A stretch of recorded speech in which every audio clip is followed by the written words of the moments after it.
হাফেজ মোহাম্মদ সাকিবুল হাসান, পিতা শামসুর রহমান মন্টু, মাতা মুসাম্মদ জরিনা খাতুন, গ্রাম রামচন্দ্রপুর। তোমরা দুজন মঞ্চে চলে আসো।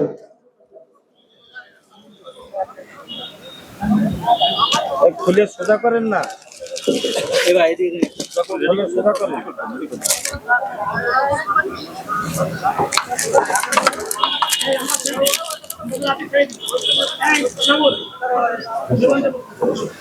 খালু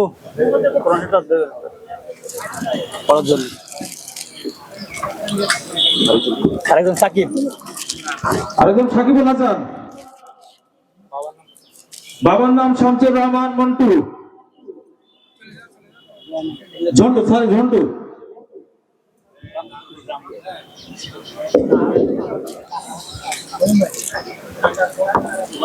দিচ্ছি